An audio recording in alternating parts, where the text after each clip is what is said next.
Good morning to one and all. Myself, Dr. Ashu Gupta, one of the faculty from Chemistry Department and also coordinator of DBT Star College scheme. I extend my warm welcome to our distinguished speaker, Dr. Ashish, our principal sir, Professor Rabi Narayan Ka, IQAC coordinator, Dr. Kusha Tiwari, and to all our participants. Thank you for joining with us for today's talk. It's a proud moment for all of us, and under the aegis of DBT Star College scheme, we were able to plan this webinar. I believe today's topic, Sustainable Circular Economy, a solution to global issues, is exceptionally good and need of the hour, because I think successfully dealing with the change in today's volatile and complex global environment is more important than ever. This pandemic has reshuffled our global priorities. Therefore, these times present us with an opportunity to collectively hit the reset button and make more sustainable changes in the world. I hope after this session, we all have some better ideas and more information to bring successful, sustainable changes to build back a better, more resilient world. And now, without further ado, let me introduce our eminent speaker, Dr. Ashish Pandey. Dr. Ashish Pandey is currently holding the position of Principal Chemist at Calagua Innovations Corporation at University of Calgary in Canada. He obtained his PhD degree in chemistry and postdoctorate research experience from IIT Delhi. He has earned great heights in the field of research and development and published nearly 25 articles and book chapters in various journals of international repute, some of which have acquired more than 150 citations till date. He has also 2 patents under his name. He even served as head R&D and at Clensta International Private Limited, wherein he was involved in the development of new products, including waterless body bath and shampoo with innovative and specific properties for body applications. His research interests include green and sustainable chemistry, complex fluidic systems, biomass valorization using green solvents, lignin dissolution, and its subsequent conversion to value-added chemicals, wastewater treatment, extraction of precious metals from electronic waste using green and sustainable technologies, carbon dioxide capture, and utilization using alternate and non-conventional media. Besides this, he is also recipient of several prestigious awards and honors, including Special Merit Certificate awarded by United Schools Organization of India, VEC for United Nations, first prize in innovative ideas and POC for project on enhanced concrete aggregates from steel slag and atmospheric carbon dioxide by Springer Nature India Private Limited in the INAE Youth Conclave 2019. And the list is quite long. He has also visited China in September 2019 as part of 20 young Indian scientists delegate on invitation of Ministry of Science and Technology of the People's Republic of China for the Indo-China Tour 2019. Once again, I welcome you, Dr. Ashish. And before we start with his talk, firstly, I would like to invite our principal, sir, Professor Rabi Narayan Ka, for his opening remarks. Over to you, sir, please. Good morning, Dr. Ashu Gupta, and on behalf of the Samlal College fraternity, I extend a very warm welcome to Dr. Ashish Pandey. And I'm really very glad that from the aegis of this DBT Star College program and in collaboration of IQAC, we are able to organize this impactful lectures. And this is one of the first ones in that series. So my best wishes to you and congratulations to the DBT team for organizing this impactful lecture. At the same time, I'm really happy that the knowledge and experience of Dr. Ashish Pandey will galvanize my students and a lot of budding aspirants in the field of science. And I would impress upon him that nowadays everything is possible for this online or virtual learning also. So he can mentor our students, he can give us some internships also. So with these words, once again, I extend a very warm welcome to you. and keep showering your knowledge with my students and my faculties. Thank you very much. Congratulations to all of you. Thank you, sir, for your kind and encouraging words and for your constant support. And thank you for taking out time, sir. I know you are very busy today. Thank you so much, sir. And now I would like to invite our IQAC coordinator, Dr. Kusha Tiwari, to say a few words. Over to you, Dr. Kusha. Yeah, thank you, Dr. Ashu. Firstly, I must congratulate Department of Chemistry for organizing this international webinar under DBT Star College scheme. And I must also welcome the Honorable Resource Person of the Day, Dr. Ashish Pandey. So we are very privileged to have you with us. I'm sure our students are going to greatly benefit from your wide experience and knowledge. And as sir has already said, we are looking forward to further collaborations with you so that our students can benefit with this collaboration in the longer run as well. So thank you so much for gracing today's international webinar, and congratulations to the entire organizing committee, including all the students and faculty members. Thank you so much. Thank you, Dr. Kusha. Thank you so much. Before we start with our much awaited talk, I would like to mention two things. First of all the questions we will be taking at the end of the webinar. So if you have any questions, please text in the chat box. And secondly, we will be sharing the attendance feedback form in the chat box during the webinar. Please do submit it. Now let us have the pleasure of listening to our distinguished speaker. I invite Dr. Ashish Pandey to deliver his talk. Over to you, Dr. Ashish. Thank you so much, Dr. Ashu. First and foremost, I would like to thank Principal Dr. Ravi Narayan sir for this opportunity and the opportunity that he just provided me another one. And to the whole team, Dr. Kusha, Dr. Radhika, and everyone present here. So anything else we will discuss in the last. All the questions I'll take up in the last. First, I'll share my presentation. Just let me know if it is visible to everybody. Yeah. Is the presentation visible? Yeah. Okay. Give me a minute. Okay. Yes. So, good morning, everyone. I hope all are keeping good health and staying safe. I'll be talking about sustainable circular economy today. This topic has been creating ripples in the recent years, and trust me, students, now it is really important to press the gas and push our Mother Earth and the environment towards a sustainable society, sustainable life, so that we and our generations to come can exist peacefully and safely on this planet. I'll try my best to keep the topic very simple and assimilative for the students. So before I begin, let me first take you all to some of the industrial giants. I don't know if it is moving. Yes. Yeah, it's. Okay, yeah, it's moving. So I'll just introduce you to some of the industrial giants. I totally believe that you must be aware of these people. He is Elon Musk from Tesla. And who doesn't know this icon, Apple icon, the iPhones? And this is the CEO, the former CEO he's no more with us. He's Steve Jobs. The salt to software conglomerate from India, Mr. Ratan Tata. And who doesn't know Reliance and Mr. Mukesh Ambani? I believe that you all are aware of these individuals. Now, why I'm talking about these industrial giants?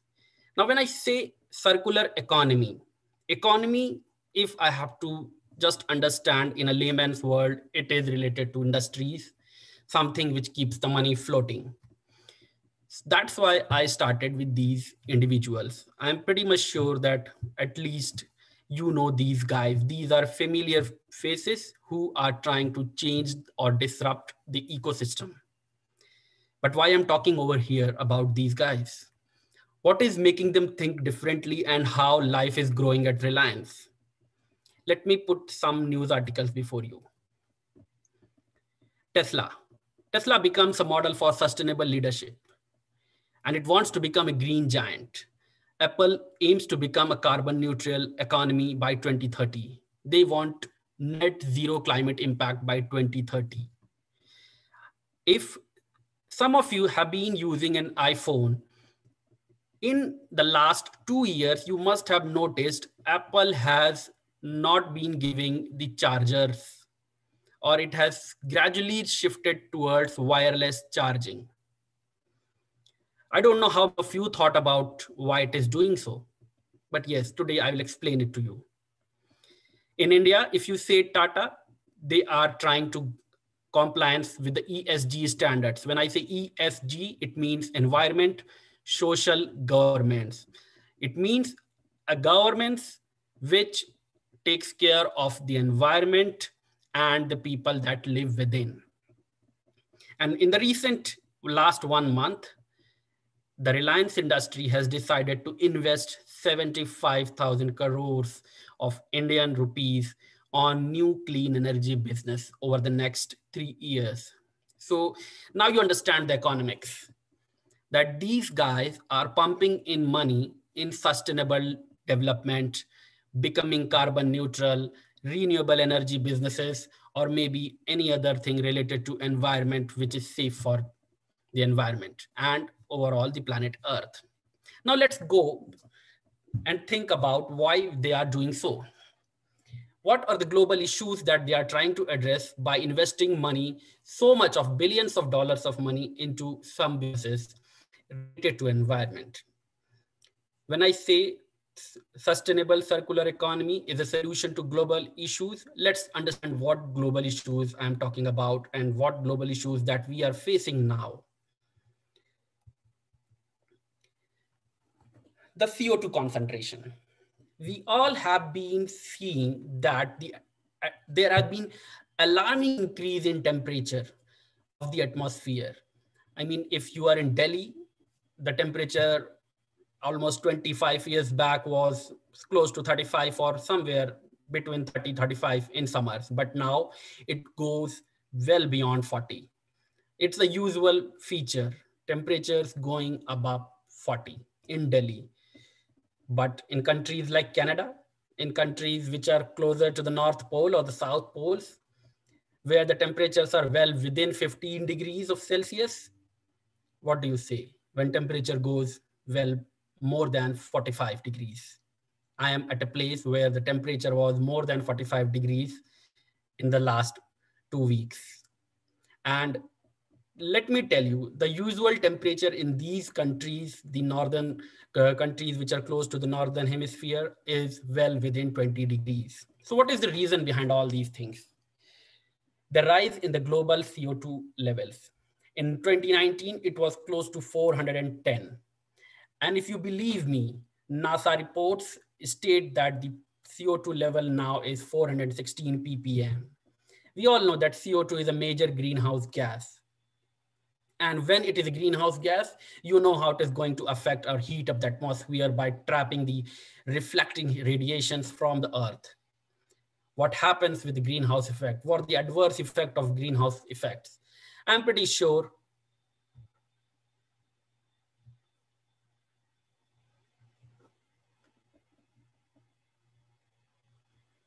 hello. Hello. Yes, sir, you are audible. Okay.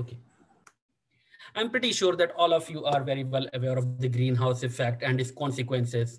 Let me tell you, the elevated and abrupt temperatures, melting of glaciers, heat waves, forest fires, and loss of multiple lives and property, etc., are some of the consequences of greenhouse effect, which is a result of CO2 increase in atmosphere. Now, as I told you that I'm at a place where the temperature was more than 45 degrees in this last 2 weeks. And you must have come across those news where that surge in US and Canada from worst heat wave was on record. Still, the scenario that you see in Delhi during winters, I am witnessing it here in during this time of the year. In summers, there are forest fires very close to us.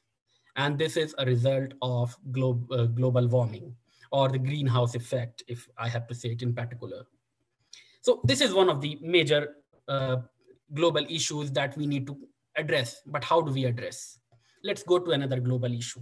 We will understand 3-4 global issues, and then we will see how circular economy is going to resolve these issues. Now, I am sure that you all must have seen these places in Delhi. So if you see on the left-hand side, it is the Ghazipur Waste Mountain. And if you see on the right-hand side, it is India Gate in winters and in summers. That is, if you see in winters, it is a smog, and in summers, it is smog-free. It's a typical Delhi winter. And if statics are to be believed, this garbage mountain is going to be more than the height of the Taj Mahal.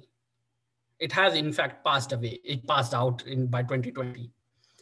And if you see Delhi, the India's capital, it suffers toxic air during this winter time of the year.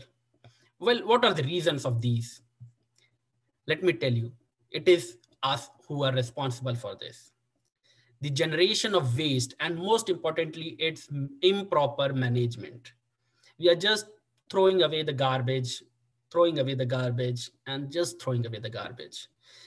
We are not helping those who who don't have proper solutions other than burning of the agro residues. So let's see what it happens. We all know that these smog in Delhi is a result of agro residue burning. Once the harvest season is over, there are agro residues on the fields, and that is burnt. And definitely the emissions from the industries. Now, if I talk about waste, there are multiple kinds of waste. It can be food, plastic, and recently and rapidly growing the electronic waste, which we more commonly called as e-waste.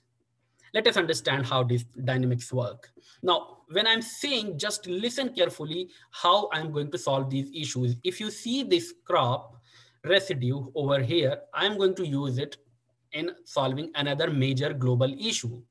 I'm going to use this electronic waste in solving a major issue. I'm going to use a CO2, increase in CO2 in solving a major issue. So let's go ahead. So let's understand the waste generation problem. If you see the organic waste or the food waste or the agro residues, if I say specifically about the food waste that is generated, it is about 1.3 billion tons. That is 1/3 of the annual food production ends up in trash.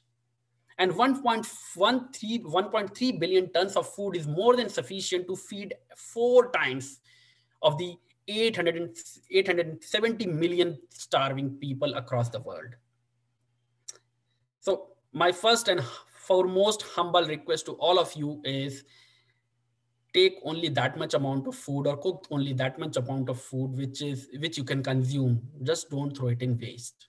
And even if you have to throw it in waste, we have solutions for that. It is just that you need to adapt to those solutions, and it is just that you need to adhere to those solutions. You need to follow those solutions. If I talk about plastic waste, it is about 500 million tons of plastic that is produced annually. And if you see, we are generating plastic waste more than 900% than we used to generate it in 1980.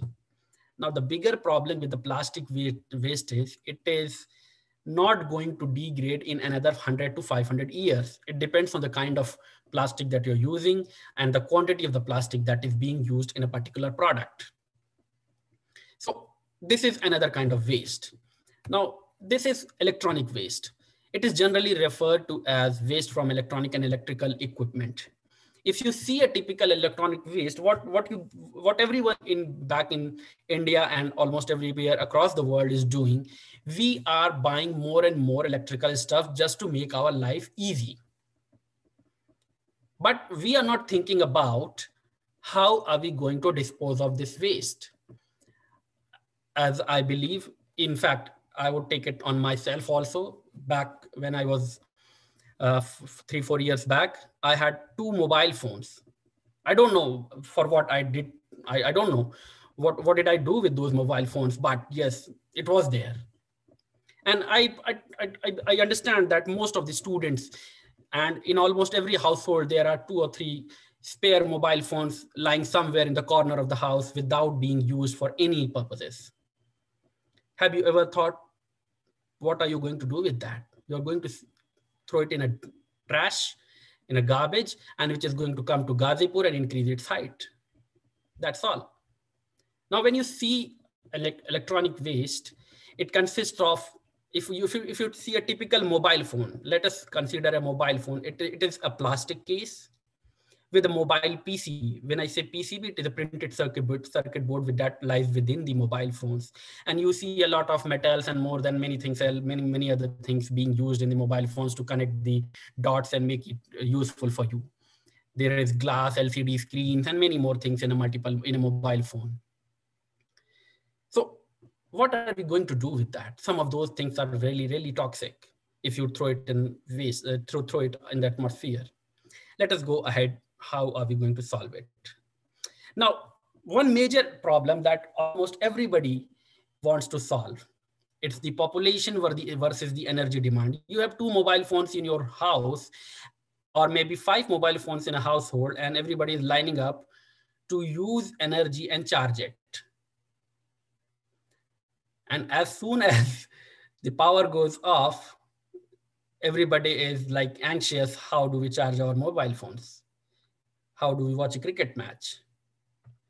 How are we going to drive our vehicles with global oil prices rising, increasingly rising? It's really tough. The population is increasing. If you see, the world population has grown from 7.7 billion to 10 billion by 2040. And the energy demand will therefore grow exponentially by 20%. जितने ज्यादा लोग, उतनी ज्यादा हमें energy चाहिए. उतनी energy हमें चाहिए अपने इलेक्ट्रिकल इक्विपमेंट्स को काम करने के लिए. The more the people, the more the energy, the more the resources that we are going to use to charge them and many more things. And the biggest demand for energy is going to come from India and Asia in particular. Reason, we are the source of the highest populations in the world. India and China. Southeast Asia, it has the maximum population. And by 2040, renewable energy sources are expected to supply 8% of total global energy demand. Now, when I say renewable energy, what do I mean out of that? Renewable energy, the biggest source of renewable energy today is sun, the sunlight. We have to use it in some way or the other way. And if we can use it, if we can tap it, almost half of our problems are solved. Anyways, so let us see how the energy problem is going to change. Let me tell you very clearly, oil is not going to go anywhere. It is going to stay there for another 50, 60, or maybe 70 years. Oil, natural gas, and coal, till they are completely depleted from the natural resources. The moment you start digging them in, they are not going to be used. But till the time they are here on the earth and we are able to extract them out of earth, we are going to use them because they are the cheapest. Right now, I understand that oil is not the cheapest, but yes, if you see other sources of energy, it is in fact the cheapest.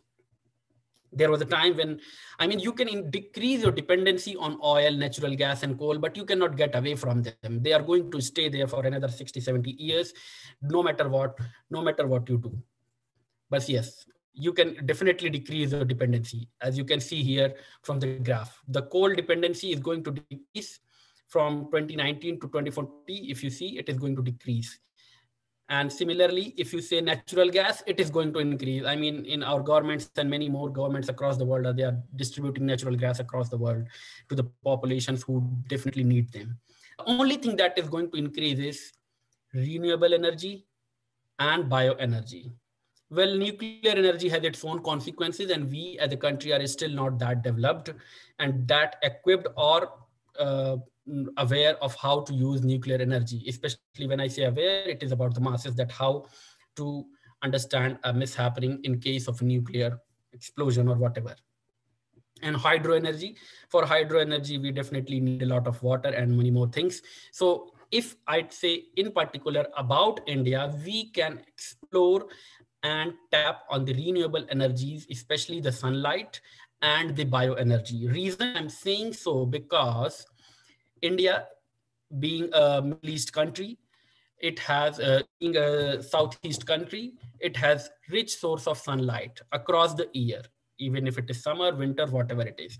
And when I bioenergy, we are an agrarian economy and we generate a lot of crop residues. Other than that, there is food waste and many more other types of organic waste that we can use it to support our energy needs. Now let us see what is the reason for these global issues that has right now arrived. It is the linear economy. So far, we have been depending on, or maybe we have been only taking from the earth, from the planet, making something and disposing them off. It's in simple words, if I explain it to you, it is like you go to Ambient Mall, you buy some clothes over there and you just get back home, wear it for 1 year, 2 years or 3 years and then throw it away. You don't know where it is going. And nobody knows. Polymers, textiles, we still are, we are running behind what to do with these things. So when I say linear economy, it is the major reason for these global issues. So far, we have been completely reliant on linear economy. Linear economy means we just take, make, distribute, use, and dispose of. Just generate, thus generating a large amount of waste and creating pollution, environmental pollutions. As you see, that is the reason why we have been generating, that is the reason for the Gazipur waste mountain. Now, when you say linear economy, it has disturbed the ecosystem, creating waste, pollution, long-term hazards, and many more environmental effects. So let us see what is the need of the hour. Now, the need of the hour is to develop a green process, which can ensure designing and promoting products that can be repaired, reused, recycled, and remanufactured. It's like you go to a shop, get your things, you go for, it's simple. Your mobile is not working. You cannot buy a 15,000 rupees mobile again and again. So you go to a shop, get it repaired, reuse it again and again till you decide that now it is not reusable. Then you throw it away, but you don't know where you are throwing and what is going to happen with that mobile phone. But you cannot do the same thing with your clothes. When I say clothes, I mean, it's a fabric. People are like, oh, ye to abhi theek nahi hai kapda pehnne ke liye. So what should we do about that? So there comes the responsibility. You need to realize this. You need to have the responsibility to reduce the waste. And as students, this is the time that you should learn. So what is the need of the hour? We should have a circular process. We should have a green process where we can retain the functional value of the products rather than just recovering the energy or materials they contain and continuously make the products new. This is what is called as the sustainable circular economy. So if I say circular economy, what are the principles? We have to regenerate natural systems. The less we take from the earth, the less we take from the planet, the better it is for the planet. It has the time to recover itself. It can regenerate more things. And till the time it regenerates, you better go and develop other means of using those resources in a more sustainable way. That is design out of waste.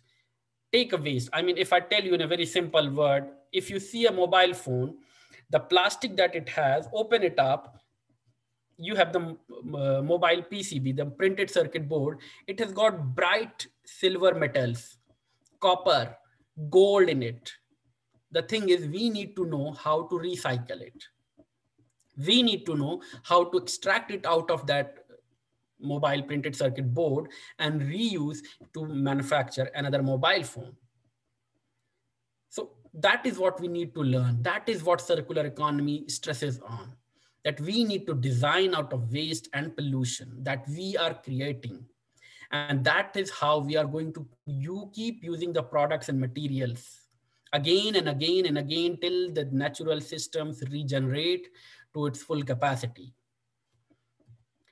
In simple words, if in a more detailed or elaborative way, if I have to say, we need to rethink and reduce resource consumption and preserve the ecosystems. So to think while you go and extract something out of the system, out of the earth. When you rethink, you will reduce the resource consumption. And then whatever you have right now, you will optimize it, intensify the product use, and extend the products and the components. Then you will give new life to those products. Now, I will give you some examples how I did it through my research, how I managed it.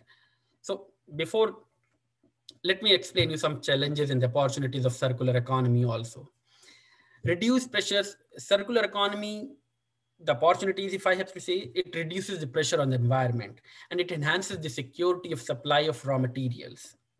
It not only motivates you to create new technologies. If you see the startups, long back, if you see Flipkart, I mean, I know those founders. So there was a time you used to go out, shop for something, go out in the sun, give all day of your time, and then buy out some stuff. And then ultimately there might be a case where you don't find something. But then Flipkart and Amazon came. You just go on the internet, surf things, find out your things, order it, and it comes to your house, making life good. So that is internet, that is IT, industry, that is information technology and revolution, but that the same revolution needs to be coming out of solving major problems like CO2 enhancement in the atmosphere, waste, and many more things. But the challenges are that we are still unaware of many things. The kind of economy, the kind of system that we have in place needs to go a considerable transitional change, implying a lot of cost, lot of economic measures need to be taken. And most importantly, we need to develop the technical skills. So remember one thing, that if you're going to go for higher studies, or if you're going to go for many more studies beyond your undergraduate studies, make sure that you do a course or maybe take a certificate course on environmental sustainability or maybe circular economy. I'll just give you some hints at the end of my talk on how you can go about it. So let me give you some examples of circular economy. When I say CO2 capture and storage and utilization, so I have actually done this process and got an award out of it. So when you say CO2, it has got one carbon atom. I hope there are chemistry students, and most of these chemistry students, most of the students understand the basic chemistry. So when I say CO2, it has got one carbon. If you can trap it from the atmosphere through some technology, you can use that one carbon to convert it into another molecule, which can be useful. Nowadays, in India, it is methanol. People are converting carbon into methanol.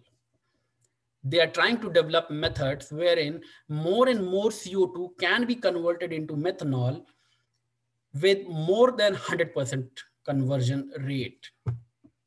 And the processes can be, anyways, I mean, it can be catalysis, which it can be electrocatalysis, ionic liquids, whatever you want to use. The aim ultimately comes down to one thing. Let us make the atmosphere carbon neutral. Whatever we are giving to the atmosphere in terms of CO2, we should take it back from the atmosphere and convert it into something useful so that we can drive economies. Conversion of CO2 to methanol, this methanol can be blended with this petrol, the petrol or the gasoline that you're using in your vehicles to to at least 20 or 25%. I just don't know. I don't remember the exact government figures that they have recently increased. It is almost 20%. So the moment you blend it with gasoline, the cost of gasoline is going to come down. That is how you are going to reduce the use of gasoline also, or petrol or diesel, whatever. So we need to focus on those things. How are we going to capture the CO2, convert it into a product, utilize it, and then emit back into the atmosphere and again capture it? This is going to be a circular process. In my case, what I did was I used these carbon dioxide from the atmosphere to develop concrete aggregates which can be used to manufacture or maybe make infrastructural advancements. What we did, we obtained steel slag from Tata Steels and Jindal steel plants. When I say steel slag, it is also a waste. When you manufacture steel on a big scale, you get a powder which is very, very fine, and it is lying for almost 50, 60 years in over 40 acres of land. That is the kind of waste that is generated while steel is produced. And so it is like pollution again, and you have atmospheric CO2.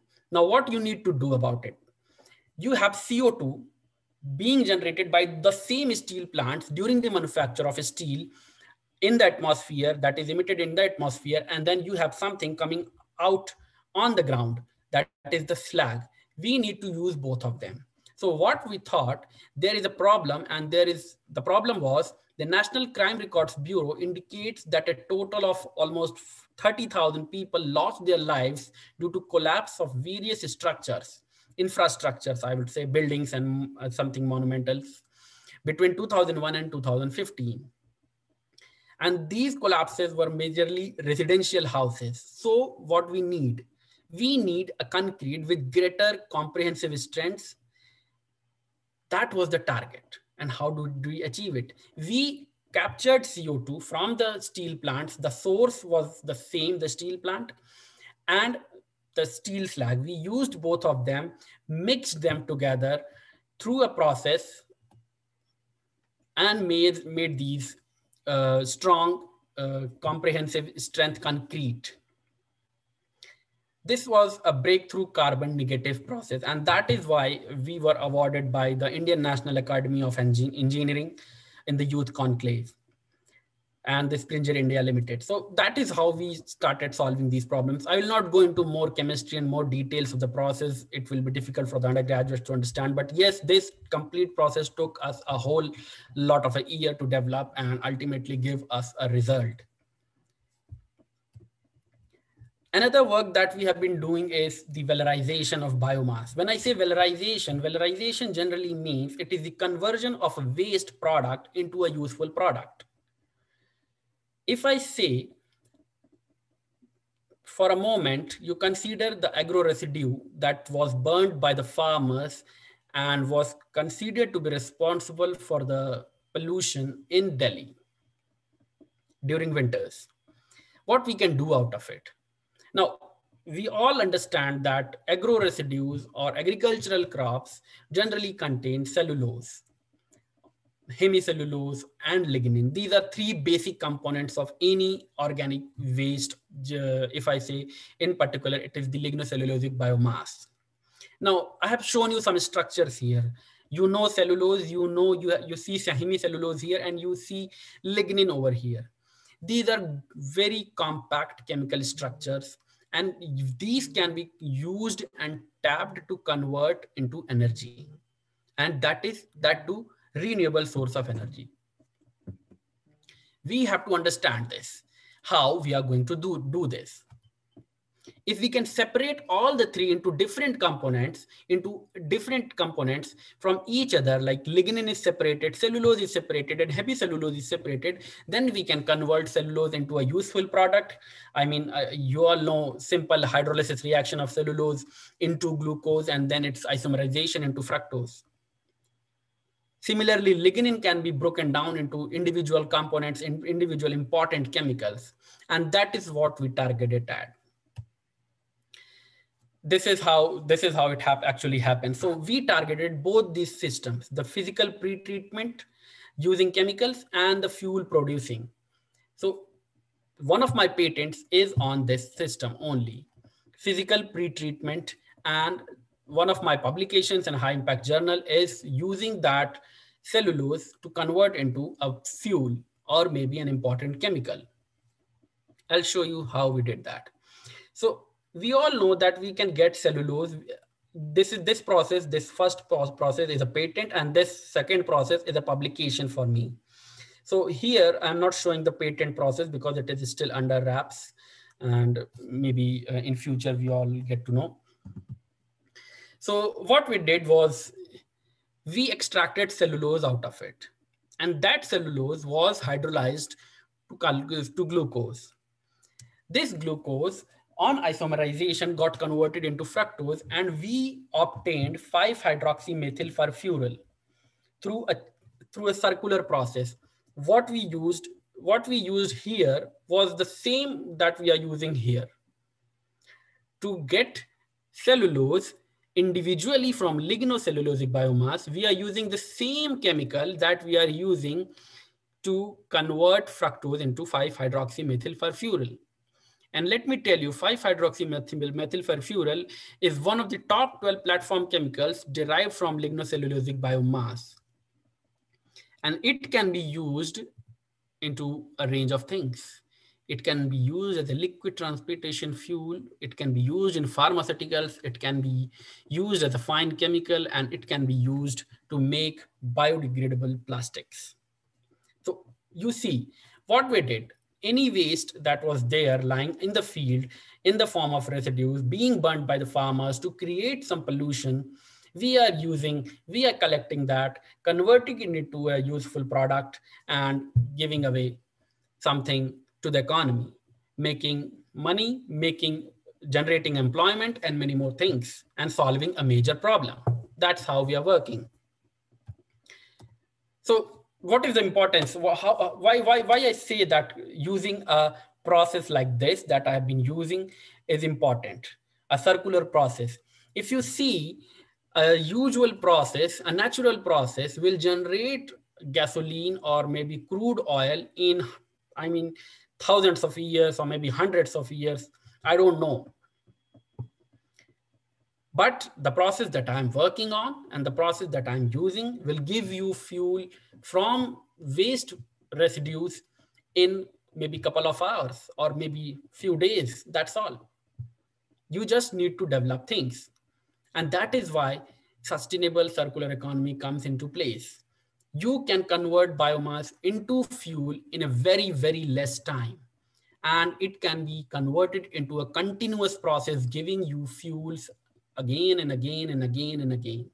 Now, here I'm not going to tell you about the electronic waste. I'll just leave it to you, and maybe we can do a workshop later. And as Principal Sir said, I would love to be a part of that.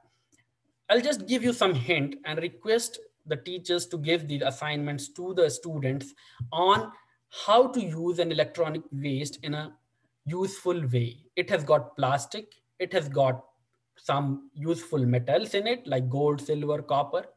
There have been a number of research work being performed at IIT Delhi in my previous institute. I was a part of that work also. In fact, there are a few more things coming up very soon. So that's how you need to understand how, that's what I want you to do, how to use an electronic waste and convert it into a useful thing. I just want you to do this. Let us talk about the conclusions and takeaways from this particular topic. The first thing is, I would request the teachers, I'm sure that they have been doing so many things in the college, and this sustainable economy is also a part of their vision in the college academia or maybe the syllabus. but just a small workshop in the college on circular economy, or maybe a small project on waste valorization can be useful for the students in understanding the way and the road ahead to solve major economic problems. And the next thing that I want the students especially to do is take a certificate course on environmental sustainability, climate change, waste to wealth in your college, or you may go to Coursera. It is a website, Coursera, to get a certificate course or complete a course in these areas. The college can itself collaborate with many institutions and give a course or certificate course on these things. Why I'm saying so? Because I have been working in these areas for the last 4-5 years, and trust you me, I have been getting job opportunities way more than anyone else across the world in my own class when I was a student like you. This was something that I realized a little early, and I started doing those things. And I completely shifted from something to environmental sustainability and climate change things. So better get equipped with basic knowledge and expertise so that you are more prepared for this society to solve problems and get yourself a good job. That's your aim ultimately for studying this long. So if you go, and yes, one more thing that I want to say, I know it is a bit it is a bit tough to ask. Some of you, if you decide to go for a PhD degree, go for a PhD in catalysis. I understand that catalysis is something which is, I mean, all of you understand catalyst. Catalyst is something which accelerates the process of converting one thing to another. Or it is like, if you go for a PhD in catalysis, let me give you one very small thing. Not only that you will have a chance in academia to work as a professor or a teacher, whatever it is, but you have more opportunities to work in industries. And it is easy to get jobs in industries if you have a degree or a PhD in catalysis. So several jobs are available across the world. And the most important thing, aware your friends, families about keeping the environment clean, safe, and healthy, because that is the only thing that we are going to have in the next, that is the only thing that we are going to give to our generations, the next generations. We are all in this together. The earth is what we all have in common. So please start today, celebrate every day as an environment day, celebrate every day as an earth day.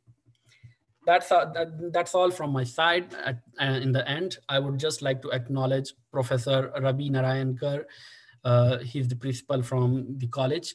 And I'm really thankful to you, sir, for providing me the opportunity for that invitation just that you gave at the initiation of the talk. Dr. Ashu, overall coordinator of the DBT. Thank you for the nice introduction, ma'am. Thank you for the opportunity. It would not have been possible without your efforts that we have this success of this talk and so many students registering and getting aware of the topic. Dr. Kusha Tiwari and Radhika Gupta, who is the teacher coordinator and the first point of contact for me. And thank you, Radhika, for reaching out to me and making this work out. All the student coordinators, the students and staff of Shamlal College. Thank you so much. You can address, I'm up for the questions. Thank you. Thank you, Dr. Ashish, for such an enlightening and knowledgeable talk. It was very informative. And the way you focus on global issues and also motivated our students is remarkable. Thank you so much. And we are looking forward to have a workshop with you in collaboration. It will be a great opportunity for our college and for our students. Thank you so much. First of all, we'll take some questions. Then we'll further have a formal vote of thanks. For that, I'll invite my student, Aviral.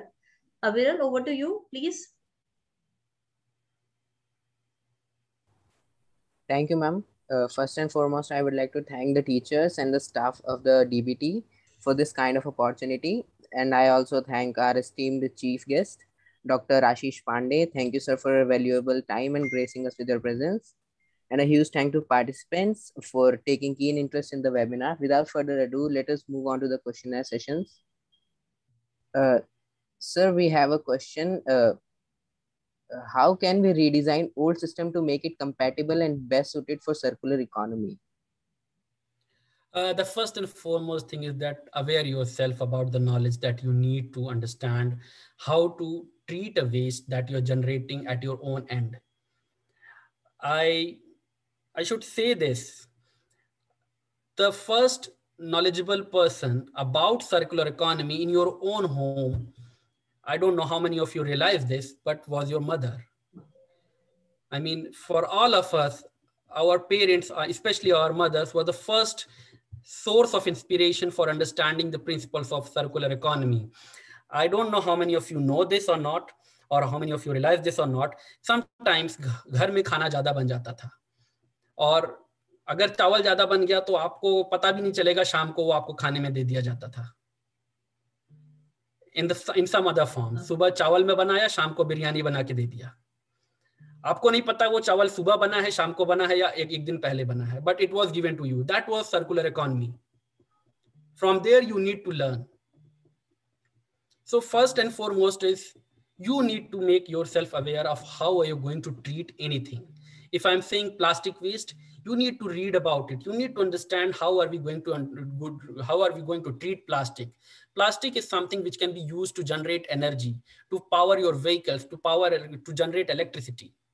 Similarly, when I say biomass, as you saw, I have got 3 components about it: cellulose, hemicellulose, and lignin. Now, lignin has more chemicals. Cellulose can be converted into biofuel, something like this. So you need to have more information and knowledge about all those things first. So better read, talk to your teachers. I know quite a few teachers who have been working in this area in your college. So make the resource at your own end useful for yourself. Talk to them, how are we going to go about it? Thank you, sir. We have our next question. How can we regenerate natural systems using circular economy? Just stop using them for the time being. Use the waste, as I already said. Stop using the natural systems as of now. The moment you will stop, it will start replenishing. It will start regenerating. It's very simple. I mean, you start watering something, you will see saplings coming out of the ground. So if you cannot water, just stop messing with it. Just stop messing with it. हम अपना घर में अगल बगल अगर अच्छा बना लेंगे तो I am pretty much sure that things will change. I have come from India to this part of world, and now when I come here, I see people are more aware here.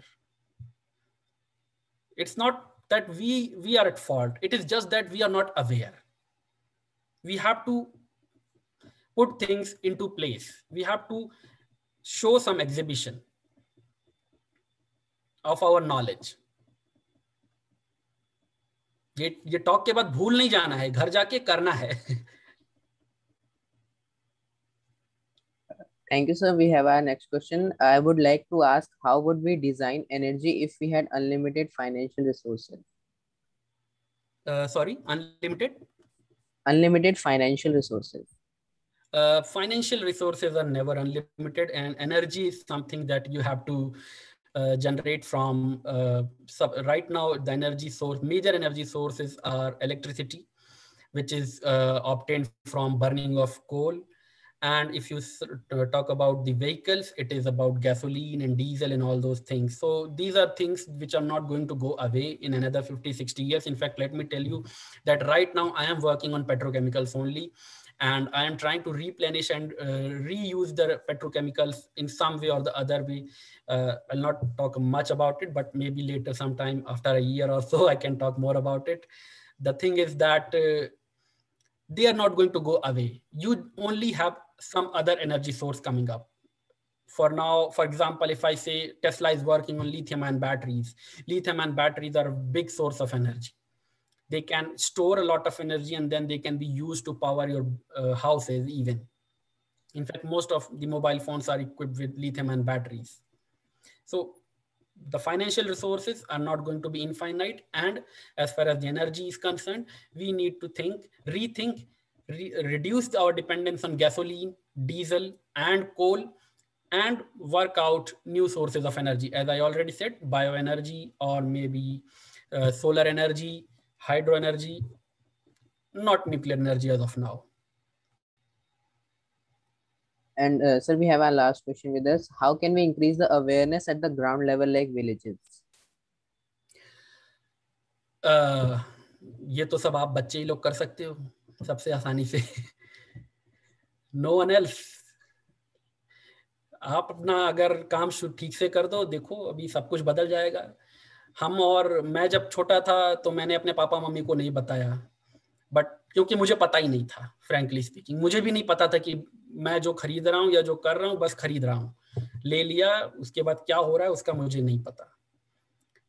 So tell जो आज सीखा है, जो आज सुना है, एक बार जाके घर पे बताना. कभी मॉम को या माता जी को तो नहीं, क्योंकि वो तो खुद ही सर्कुलर इकोनॉमी के एग्जांपल है, बट डैड को रोकने की कोशिश करना एक बार कि कुछ भी इधर उधर फेंके ना, कुछ भी जबरदस्ती की चीज उनसे डिमांड मत करना.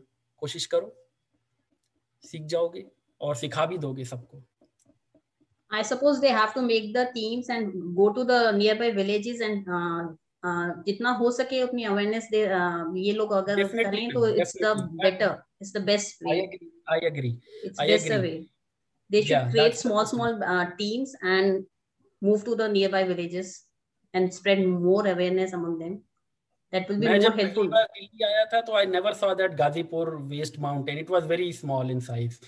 And when I left Delhi almost 6 months back or 3 months back, I was like, oh my God, this is so big. So, सोचो it's a big कभी issue क्यों हो रहा है. Exactly. Yeah. Anything else, Avidal? One more question, I suppose. Yes, ma'am.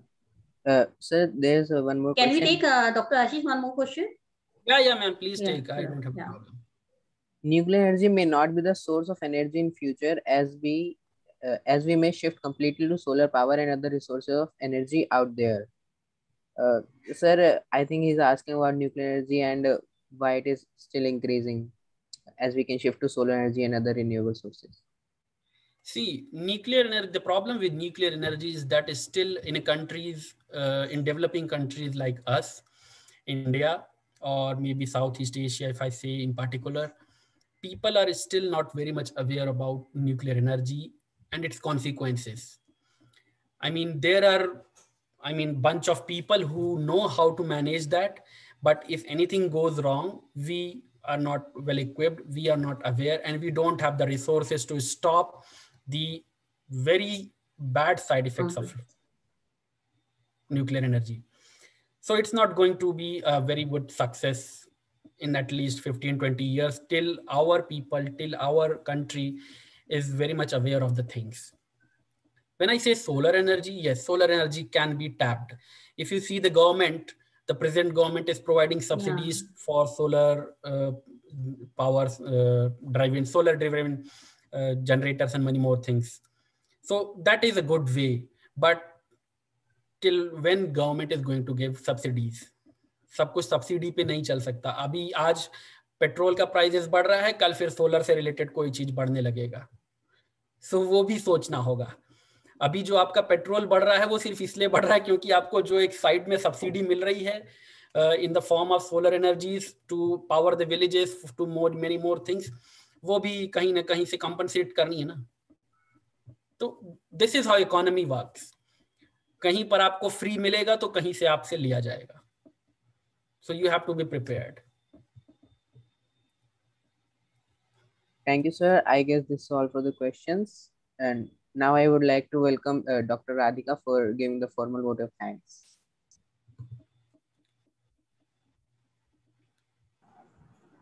Thank you so much, Avidal.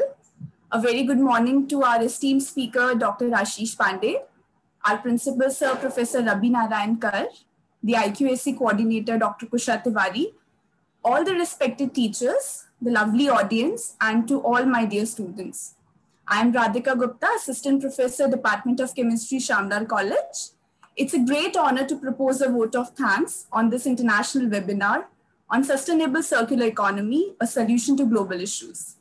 We all are well aware that the concerns of the global warming are rising at an alarming rate, whose devastating results can be seen in every part of the ecosystem, due to which there arises a need for taking drastic actions now with an aim to reduce the impacts and effects more than taken ever. However, to take scientific steps in this direction, there are some prerequisites that need to be known. Organizing and attending such kinds of international webinars adequately fit into the desired situation, as they provide paramount information starting from familiarizing us with what the problems are, to their causes, to the available solutions, and most significantly, a way forward. This has always been an objective of Shamlal College behind organizing any such activities. At the very start, I'm deeply thankful to Dr. Ashish Pandey for generously accepting our invitation at a very short notice and for delivering such an insightful talk, which was not only informative, but was profoundly motivating and student-friendly. Sir, we thoroughly enjoyed your talk. It was indeed very useful and inspiring at the same time. I'm quite certain that our audience have been benefited and would take essential steps in the near future to combat with global energy crisis. And I'm sure that we now have understood the concept of sustainable circular economy from its meaning to its real essence. Sir, I thank you for making time in your busy schedule to speak at this event. Thank you very much. Now I extend my sincere thanks to our principal, Professor Rabi Narayankar, for providing perpetual encouragement, guidance, and support throughout the event. Ever since I joined the college, I have seen him engaging in every kind of activity, regardless of the level on which it is being organized. Thank you, sir, for providing us the opportunity. Your leadership and positive attitude has helped pull us through. I also thank Dr. Kusha Tiwari, Coordinator IQAC, for her constant support.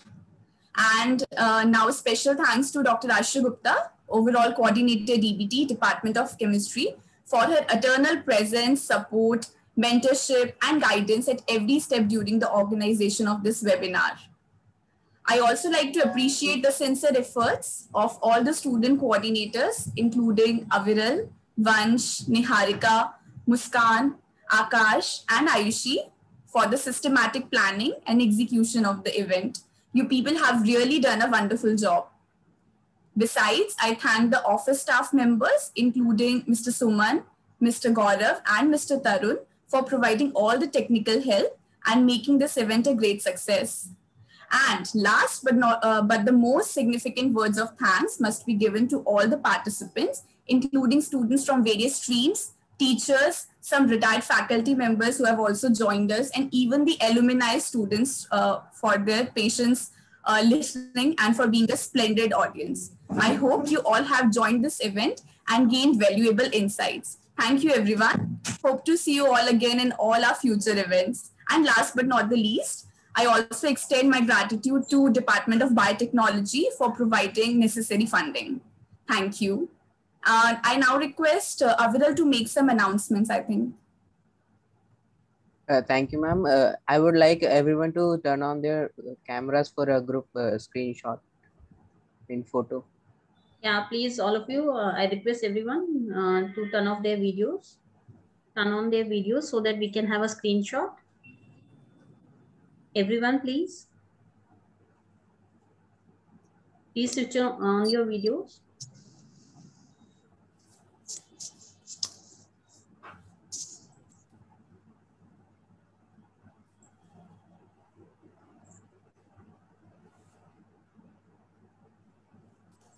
Aviral, is it done? Your voice is... Thank you, everyone. Yes, ma'am, it's done. It's done. Thank you so much. Thank you for joining us. Thank you so much. We'll be looking forward to join you again with you all. Thank you so much. Thank you, Dr. Ashish. Thank you. Bye-bye, everyone. Good night. Now we can all leave the meeting.